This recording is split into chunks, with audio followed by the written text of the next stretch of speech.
Hey everyone, welcome back to Bird Talk with Terrence Mathis. I'm William Brandon.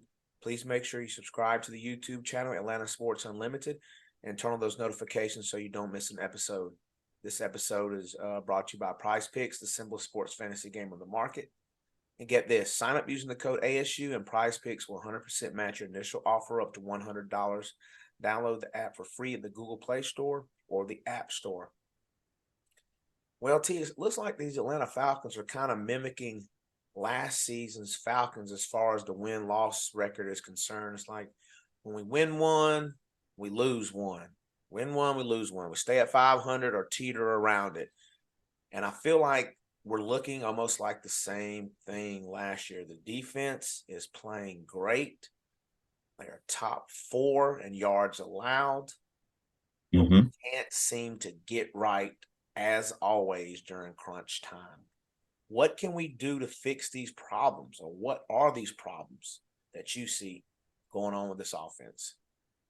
Well, you got to measure the game before with the win and this game with the loss, and you got to go back and see what changed from week to week, and especially offensively, and it pretty much stayed the same with some stuff that I think that is problematic in the offense, and this is it.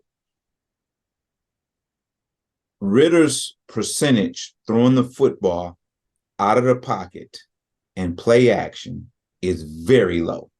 Very low. When he's on the move, he's not a good quarter. He's not even a good quarterback on the move. He's a below average quarterback on the move. He's a pocket passer. And you says, well, you got to move the quarterback around a little bit. No, you don't. Don't get too cute. Play to your quarterback strong point. Will he make some mistakes in the pocket? Yes, he will. You're going to have to live with that. Does he make mistakes out of the pocket? Yes, he does. Does he make mistakes from play action? Yes, he does. So the thing is that why don't just play to his strong point? Because he's going to make mistakes. He's a young quarterback. And here's the thing. And I'm looking at football all weekend. Here's the thing. And I'm seeing the highlights and all these things. There's only one MVP playing quarterback out there, and that's Tua in Miami. Yeah. Everybody else is average at best. Joe Burrows, who's the golden child, is average right now. Jared Goff has been playing much better this season. Jared Goff and Tua are hands down the best 2 quarterbacks in the NFL right now, and everybody else is average. So would you want? My thing is, what is other quarterbacks doing better than our quarterback that makes our quarterback so bad? Right. So he's gonna make mistakes. You're gonna have to live with that. We have a great defense who does their job whatsoever. But what I seen in this game, it was. And I'm gonna say it bluntly. Preparation, play calling, adjustments. I just didn't see it. It baffled me, some of the things that we did. And in situational football, it kind of baffled me. It was like I thought we were growing. I thought we were getting better. Right. And I thought this game offensively, we took a step back, and now we have to take 2 leaps forward to catch up to everybody else and be in front of everybody else, when we had opportunity to take this offense and take this team to a different level and a different standing, where now everybody's looking to beat you instead of you trying to stay on pace and catch up with everybody else. It seems like to me, because we started out hot, is it like a situation where this is our script, these are the plays we got lined up, but once they kind of get away from it or they shut it down, we're not prepared for that, it seems like, and then we kind of put things together. Like we were talking about the preparation, it just didn't seem like they were offensively prepared. I don't understand certain decisions. And I know you got so much to unpack, but like going for two when we didn't need two. Analytics. I think you've talked before sometime. Like, stop it with the analytics stuff. Like, come on, man. We're down 14, 7 here, 7 there. You don't need to go for 8 here. Because now on that last drive, you as a former player, you tell me, is that on your mind that, hey, we got to get 6 and 2 now, rather than of get down here and score? Of course. Yeah, you're thinking ahead already when you get down in the red zone. Mm-hmm. It's like, okay, we got to score here and get the 2-point conversion instead of saying, hey, we score here, we kick the field goal, it's tied up whatsoever. Right. So here's the thing. You were dead on when you said we start fast, and it seemed like, to me, it's funny because it seems like it goes, okay, I'm done with my play calling. I don't know what else to do. And it's like, okay, why don't I just try this right here? Whatever, try to make it work. Mm-hmm. And I'm going, and I'm not taking a shot at the head coach, but to me, it looks like you don't have a plan. Mm-hmm. You don't. The situational football is. It's by the time you get to the fourth quarter, you should already have a flow going and play calling. This is what we're going to do. This is what we're going to do. This is what we're going to do. This is what we're going to do. Okay, when we get in the red zone, for some reason, we get tight and we say, oh, let's not make mistakes. Let's not make a mistake. Let's not make a mistake. And we make a mistake. In the red zone, got to be one of those things where I know when we got in the red zone, I don't care if you knew the ball was coming to me or not, I'm a scorer. Yeah. Because I thought that was important.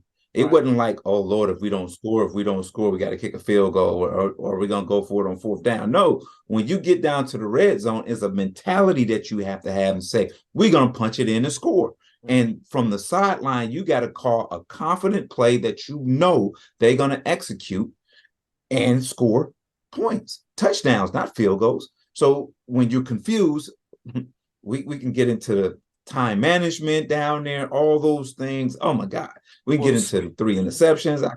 I can break those down for you. It's just amazing to me from an organizational point is that we're so talented offensively, but we're so inept. The best way to say it, we're not fundamentally sound at every position. We don't do things fundamentally sound at every position.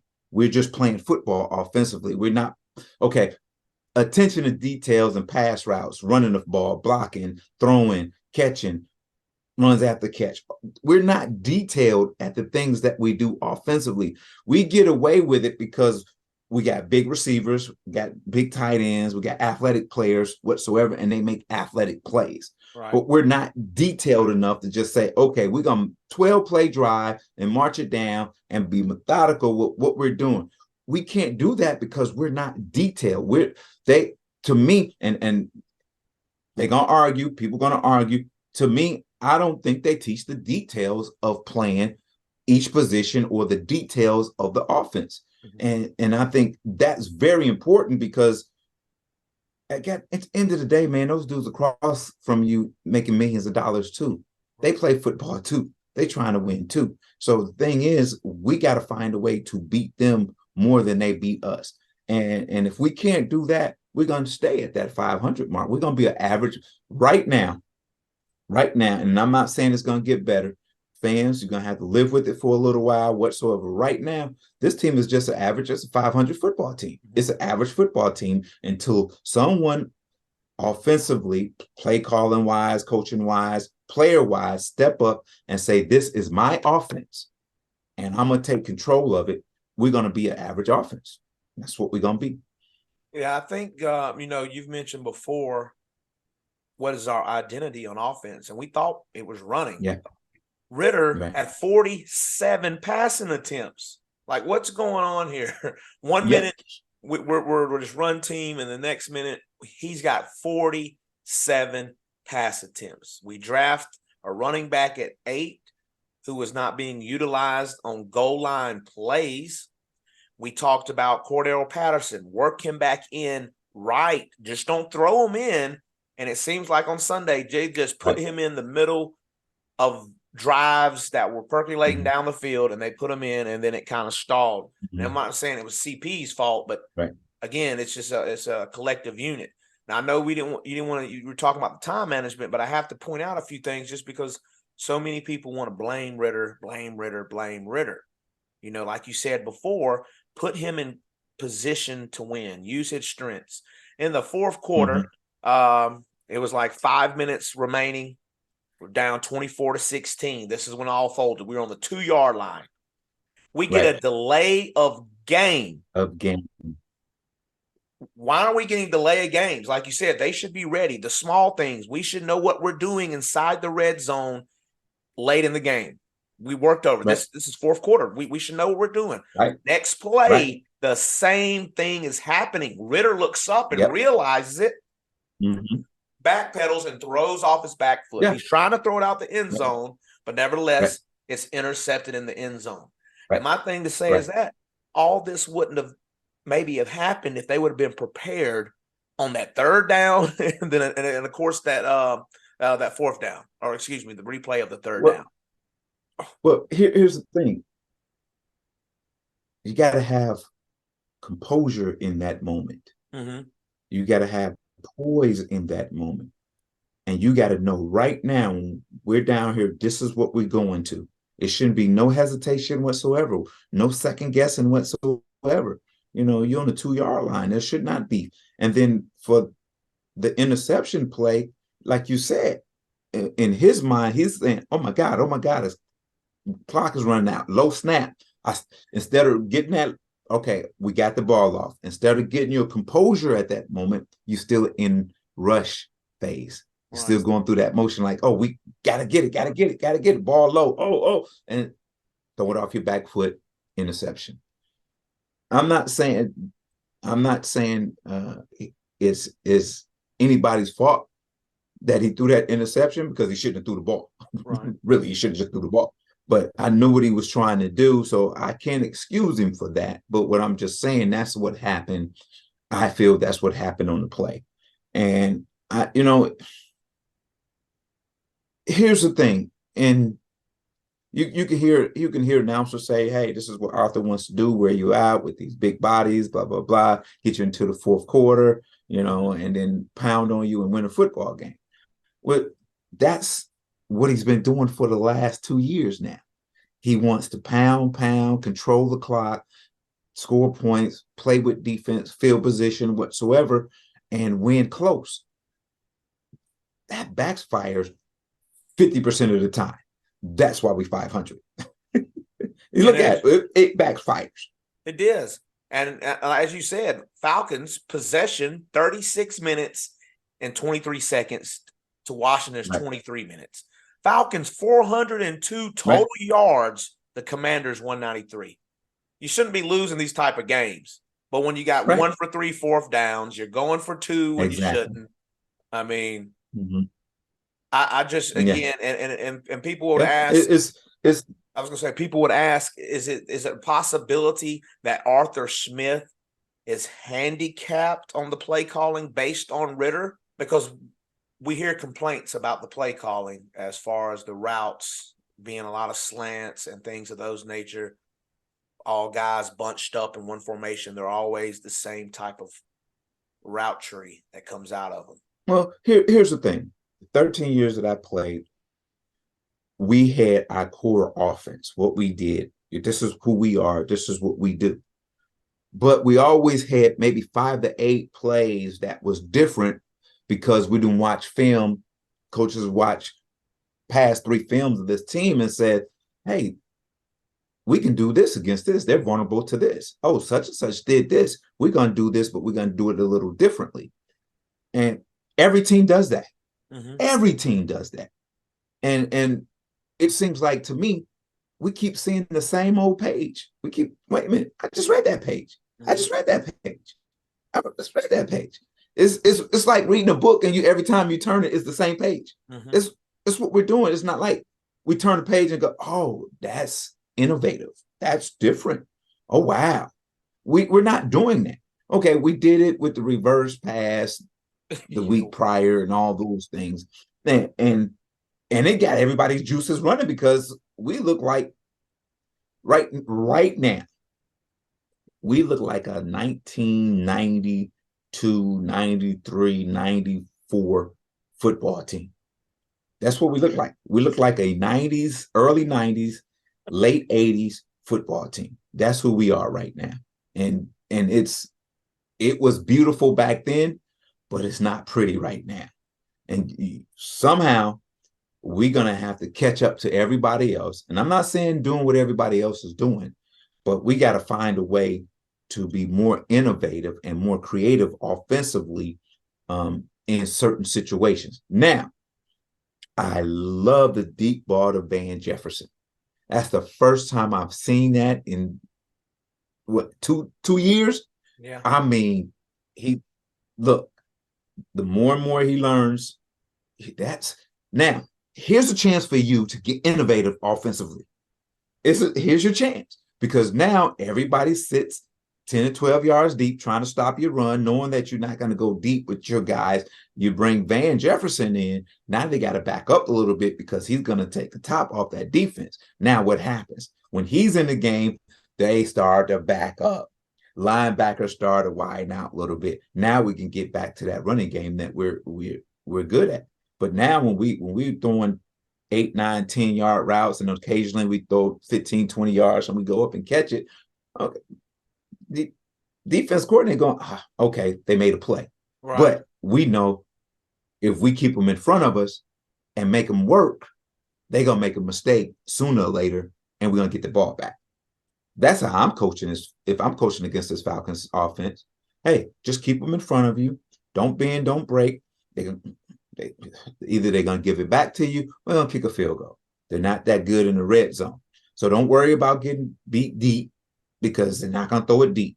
And so, hey, keep everything in front of you.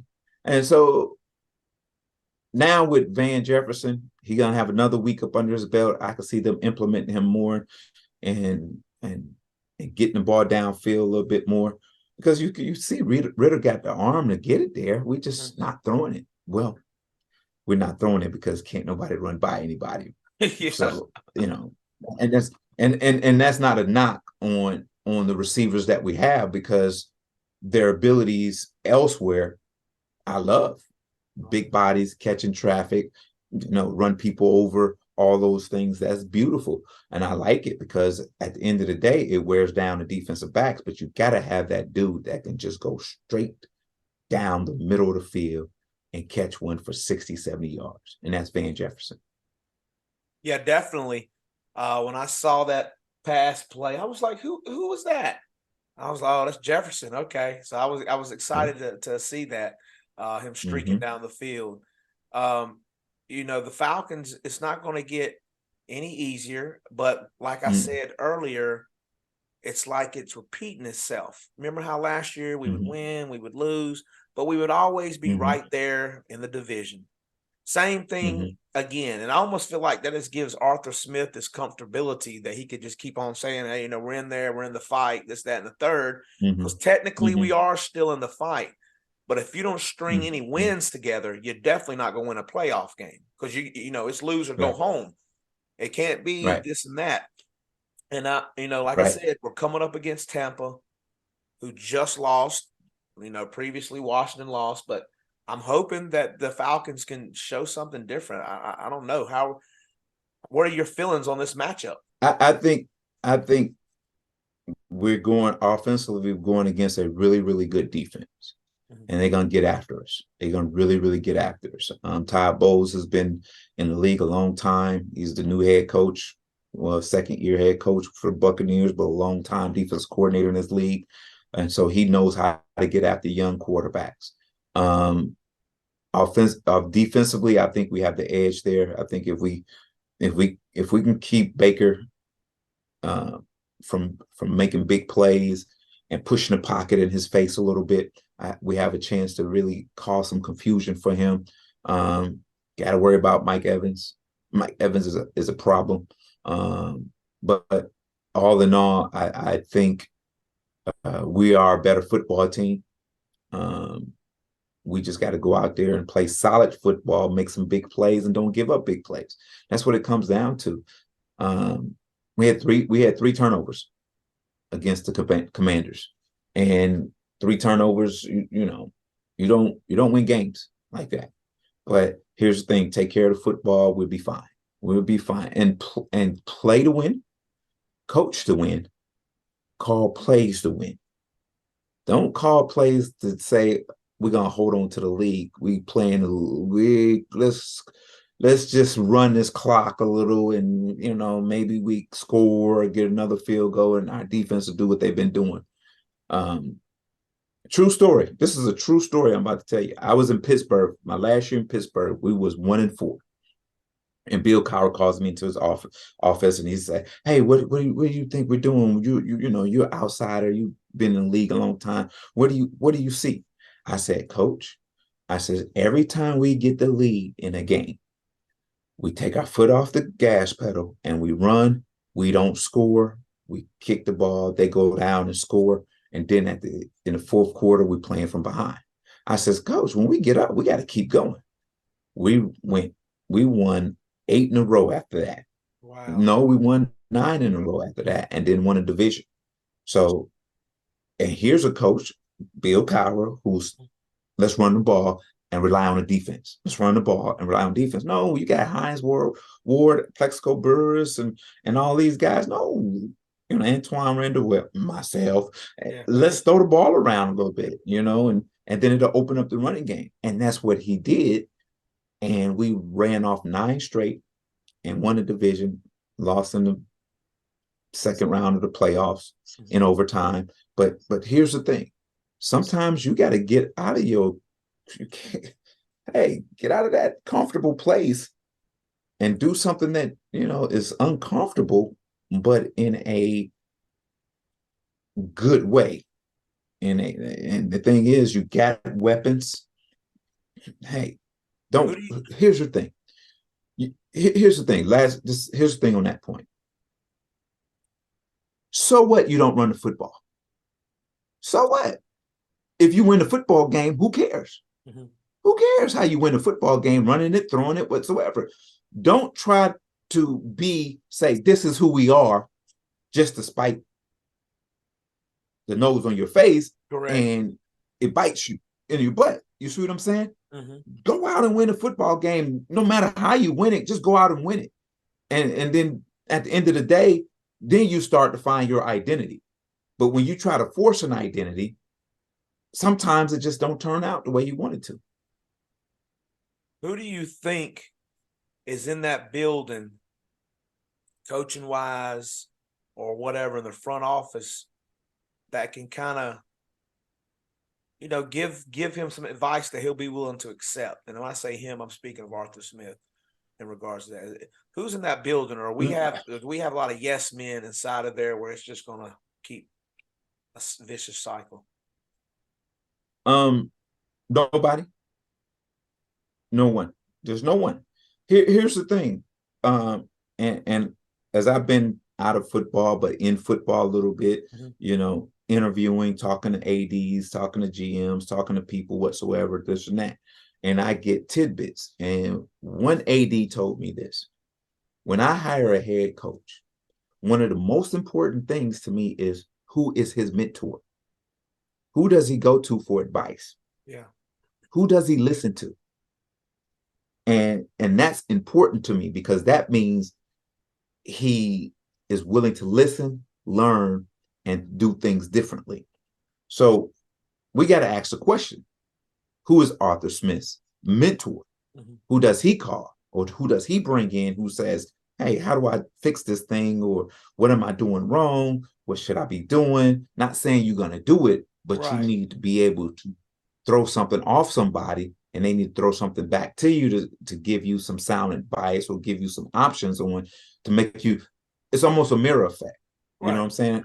You throw it out there, and it has to come back in a positive way, but in a constructive way, to say, "Hey, this is what I think, and this is what I think you should do. This is what you're not doing, and why you're not doing it whatsoever." And you can't get mad, because that's your mentor.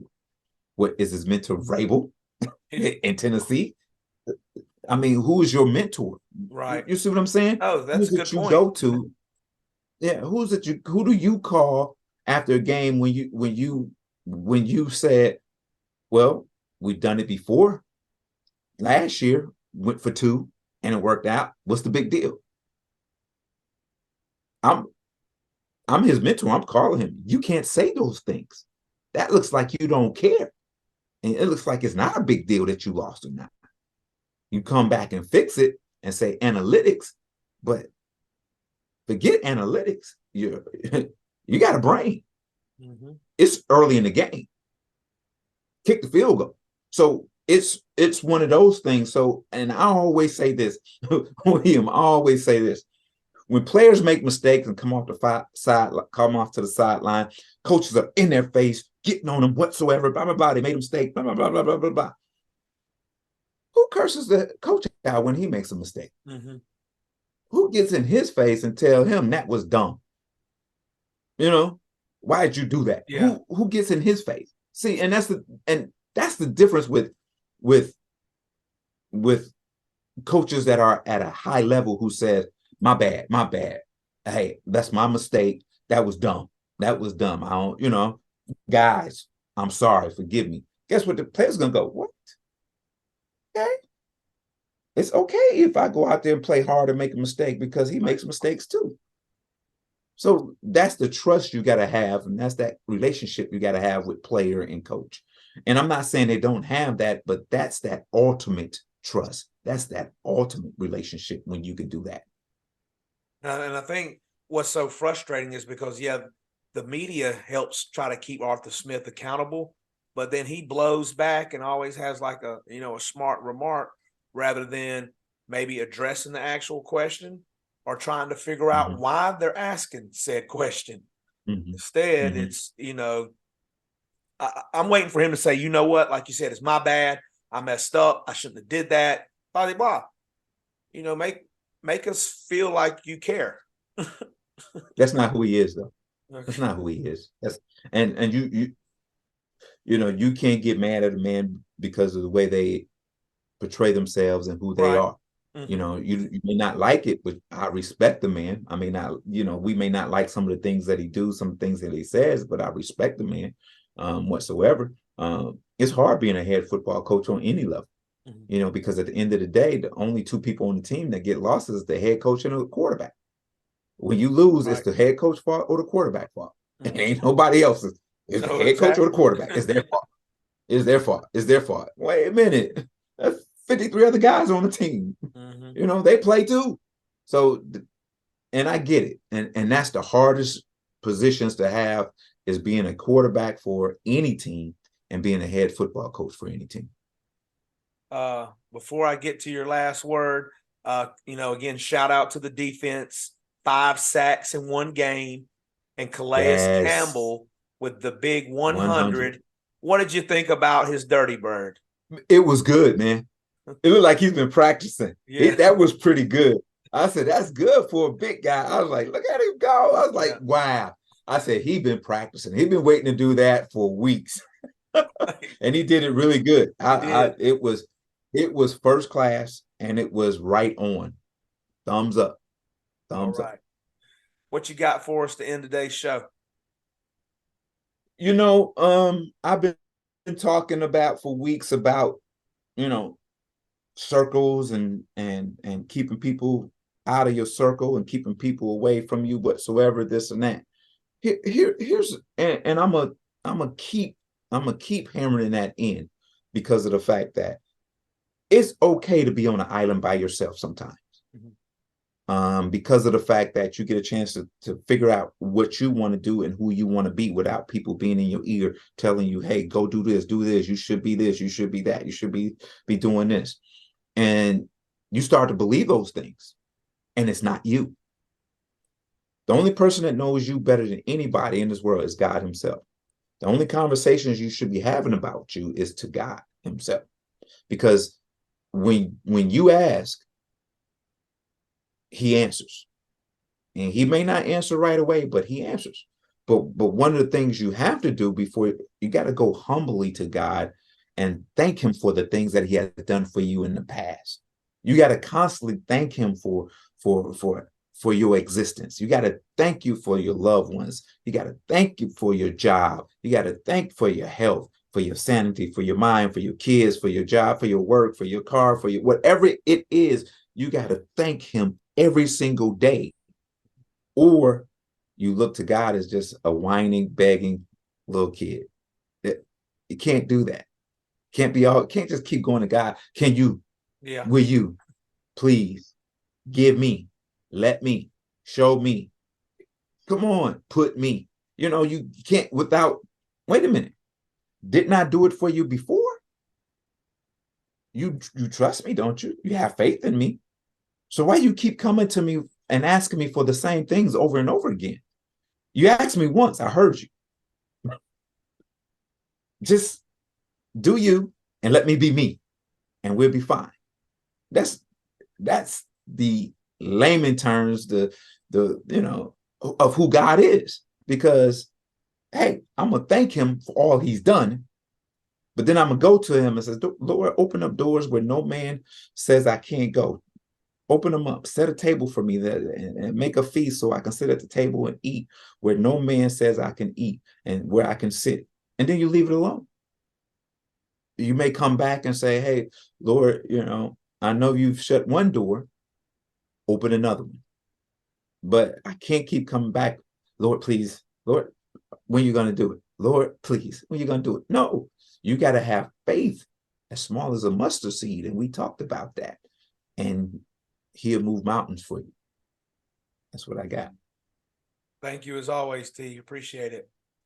Falcons. Yeah, man. Let's take this on the road. It's not going to get any easier. We're not at home anymore, and we know how we've been on the road, so we've got to pull it together. First division game, got to win this one. Yeah, got to win this one. Win it. Second division game, we beat the Panthers, but we're playing. Yeah, beat the Panthers. We're playing the number one team. I even forget the Panthers even play because but they 0-6, 0-7. Are they still playing football in Carolina? 0-6, yeah. It's rough. Yeah. Everyone, have a great day.